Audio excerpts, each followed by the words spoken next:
Hello, everyone. Welcome back to Be Like Christ. Welcome to Psalm 103. We have a free PDF that you can download on our website if you would like it. And I had something else to say, but now I've forgotten what it is. So let's talk about Psalm 103. We do know the author of this psalm, and it is David once again. I don't have any New Testament references today that I found referring back to Psalm 103, so that takes us into our theme section. Psalm 103 is a meditation on the goodness of God. It extols his beautiful qualities and it blesses him for his forgiving spirit. We have a singular definition, a word to define today, and that is the word to chide, C-H-I-D-E. It appears in verse 9. Chide means to scold or to rebuke somebody. Psalm 103 has 22 verses, and they are overwhelmingly positive. We've talked about some kind of depressing psalms that talk about discouragement, that talk about being downcast, but today is overwhelmingly positive as we talk about God and how good he is. So as I already mentioned, Psalm 103 is a meditation on God's goodness, and it's a meditation on how we ought to worship the Lord because of this goodness that has been extended to the psalmist and is also extended to us, and even in the modern day. David expressed this with the opening words of this psalm, which you probably have heard before. Maybe if you've been around any Christian churches and sang any hymns. He says, "Bless the Lord, O my soul, and all that is within me. Bless his holy name." So there's a song called "Bless the Lord, O my soul," which is pretty popular. Now, it's not only in Psalm 103 that you're going to see this phrase, you'll see it in other places, including in Psalm 104, Lord willing, tomorrow. David wanted to remind himself of all of God's good qualities so he wouldn't forget. It's pretty easy to forget things sometimes as human beings. So he wanted to remind himself and to keep in mind how good God was, which would be a good thing for us to do as well.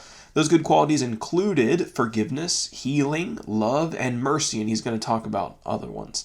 God was constantly refreshing David, and his relationship with God was the highlight of his life.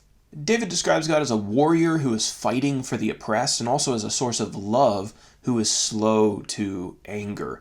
Speaking of God's mercy, he wrote, quote, "He does not deal with us according to our sins, nor repay us according to our iniquities." He says we sin a lot. God doesn't always give us what we deserve for that, which is a good thing.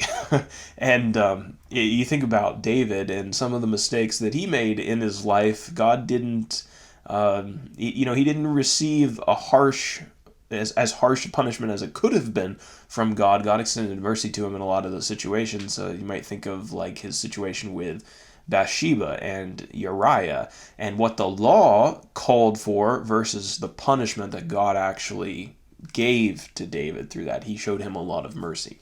Like a father to his children, God shows compassion to those who he loves, to his children, to his followers.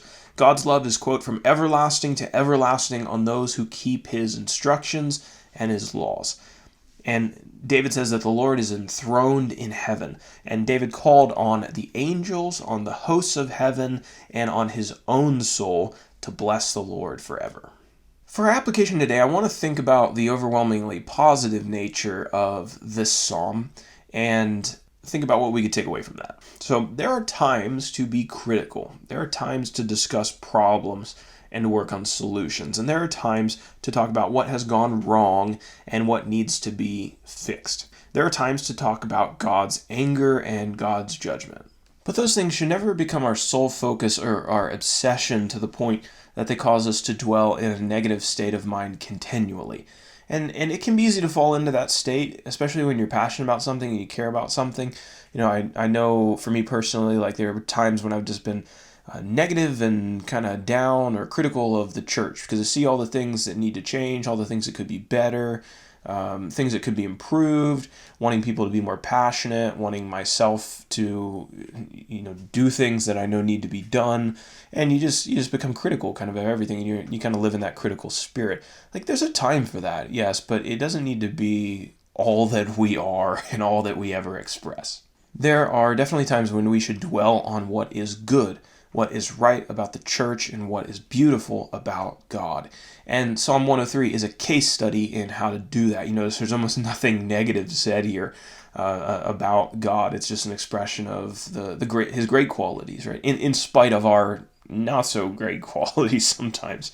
It's overwhelmingly positive. It reminds us that there's a lot that is good, especially and above all, our God.